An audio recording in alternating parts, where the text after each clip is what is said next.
This is where you can be.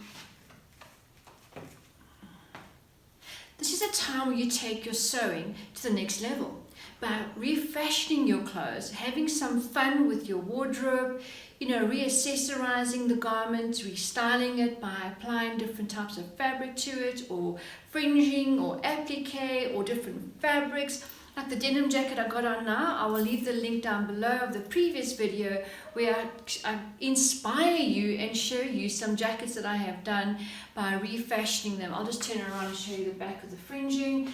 And with this particular one, I even made a little bag to go with the jacket and my outfit. So if this interests you, please continue watching and give me a thumbs up, share, and also subscribe. Help me grow my channel so I can just, inspire and motivate others like you who love sewing, and also to help you and guide you to turn all this knowledge that you've got into generating an income to start your own business. And yes, I do. I even have online courses to show you how to start your own sewing business, from alterations to your own online collection. So it's a lot of exciting things. So I'm Tania Sutherland. I have partnered with Brother Elite in Pretoria, which I'm very, very excited and grateful about. So I'm also a stockist for Brother sewing machines as well as the embroidery machines and the overlock and the scan and cut.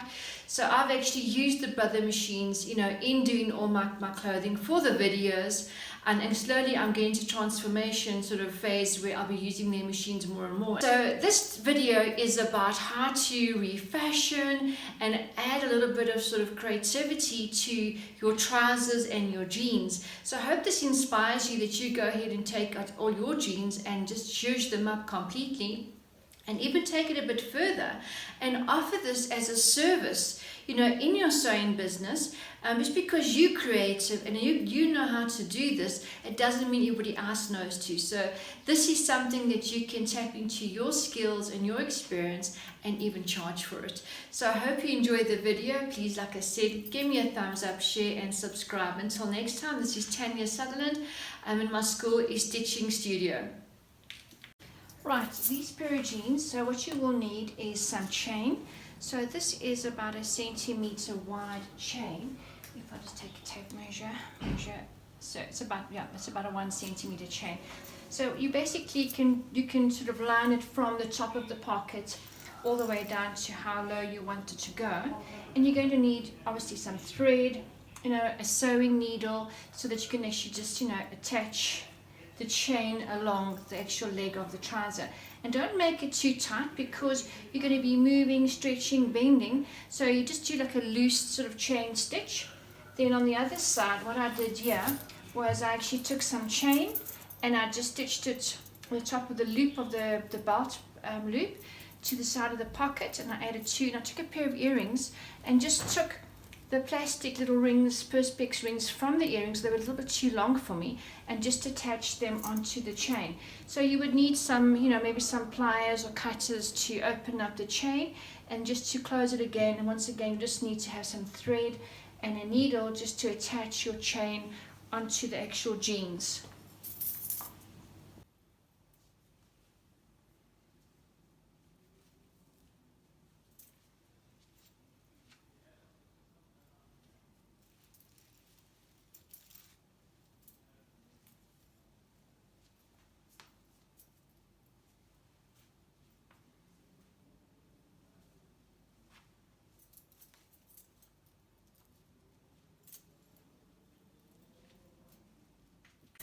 This is quite an easy one to do. So this is a braid.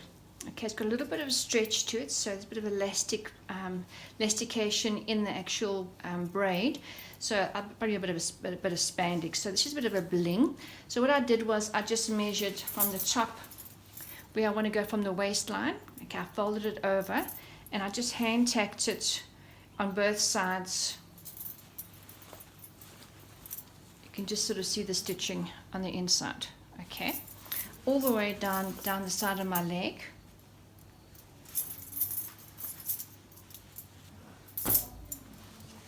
Okay, so you'll just need some thread, you'll need your scissor, and obviously a needle to actually tack it, and just pin it all the way down. So the best way I pinned it was to actually put my pins going this way, and then I start tacking it. Okay, or you can just do a basting stitch and just, just secure your tape down first with the basting stitch, and maybe another color, and then you can go ahead and actually stitch it down permanently. You can either use a sewing machine, or you can actually take it on by hand. And then of course, when you do things like this, consider what do you have to wear with it in the wardrobe, whether you're doing this for yourself or for a client, because you're adding something into the wardrobe, you're creating and coordinating. So this is, I can actually wear it with this. I can combine the colors together and have a little outfit.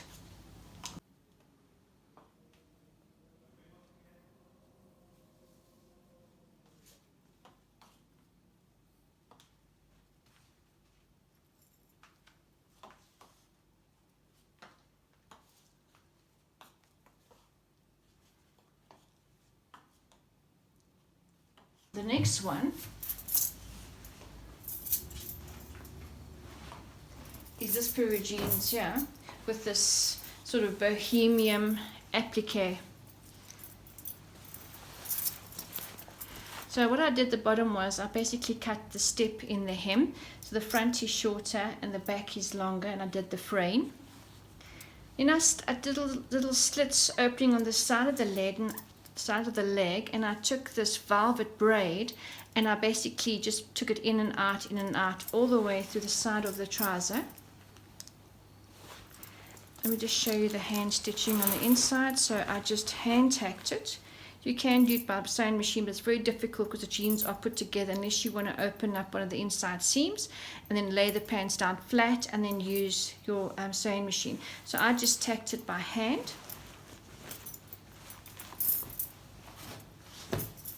So I did a bit of an sort of asymmetric sort of design. So I went down the one side of the leg, and the other side I just cut open with the knees, and I put the applique at the bottom on the left hand side of the leg. Then I continued the velvet tape on both sides of the leg. So I just cut it open horizontal. Because the denim, if it frays, it's fine, it gives it more character. Okay, you can actually stitch this down if you want to. Then at the back, I just did a little paint applique. I was experimenting with some of the paint. Alright, so you can go and buy appliques at your fabric store, at the haberdasheries, and you decide, sort of what colors you want, creating a theme. This is neutral, so I can wear just about anything with it. So I can wear, I can wear golds with it. I can wear creams with it. I can basically wear most colors with it. I can bring through this navy blue as well.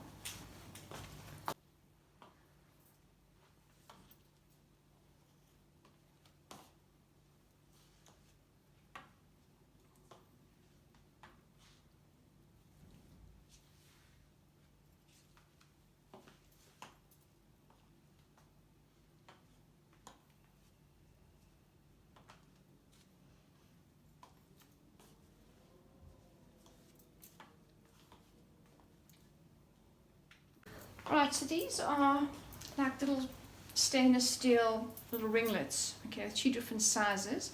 So I bought a whole lot of them because I love adding on, silver and bling to my garments. So what you can do is you can just sort of tack this on with the same color as the actual rings. So I just chose a silver thread and I just looped around it. I will show you on the inside. So this is all hand sewing. I did a secure knot, looped it over and went to the other side of the ring and made a knot. So what I did was I created, a little bit of an, sort of a movement going all the way down the back. On the front of the trouser, I once again did asymmetric. Right, this pair of jeans is these little metal ringlets. Okay, so they've got a larger size and a smaller size. So this is the back of the trouser of the jeans. So I basically did like a bit of a flow going all the way down, creating a bit of a pattern where I've got 2 large ones, 2 small ones, and 2 large, just getting a bit of a flow. So it's not just one straight line. This also gives you more curves in the body shape, especially from the bum area. Then in the front, I went asymmetric once again, and this time I put, the main detail focus on the left hand side, not on the right. Then I also just added a few more on the fly front by the zip area, creating this whole sort of look of it's almost like a button fly front. I think I saw this somewhere on Pinterest, and one of the other designers that I sort of follow, I like the idea, so I brought it through. Now you can just use matching thread and just loop it through. I'll show you on the inside. So I just secured it with a secure stitch on both sides and just looped it, catching the actual ring. So I followed the theme with the two large ones and then the two small ones, giving a bit of a flow going down, and also trying to keep in mind, I wanted it to be a slimming effect as well, so the curve kind of does that for me. And then I took one of my sweaters. Now, charcoal grey can be quite boring. Well, I find it to be quite a flat color, even though I really love charcoal. It looks good on my skin tone. I just found it to be a bit too plain.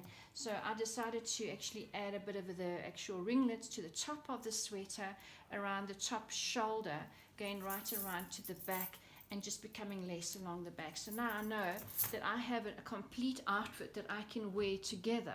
This is for winter, and in summer I can just wear one of my silver sequence tops to go with the actual jeans.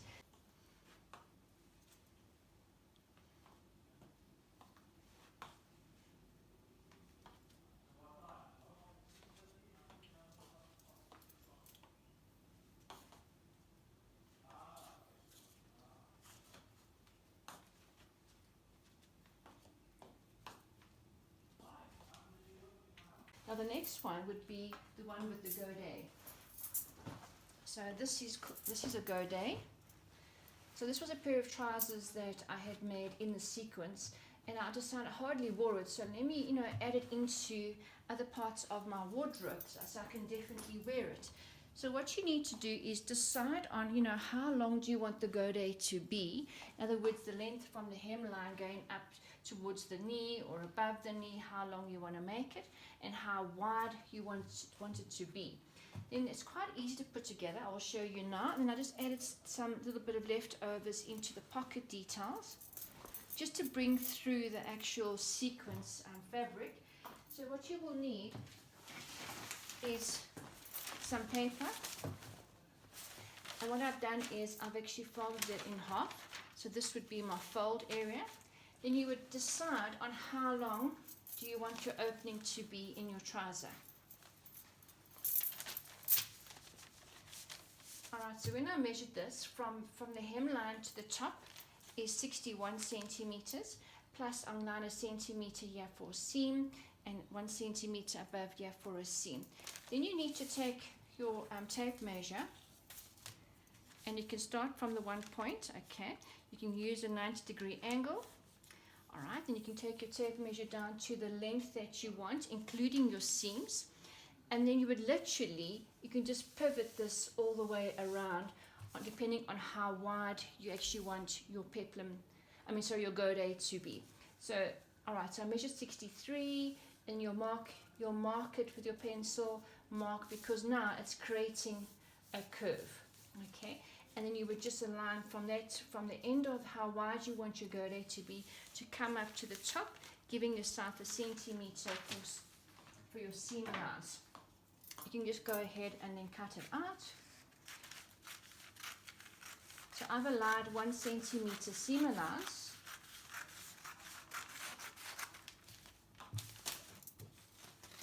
And this would be a curve. To double check that it's in balance, you can actually fold it again in half.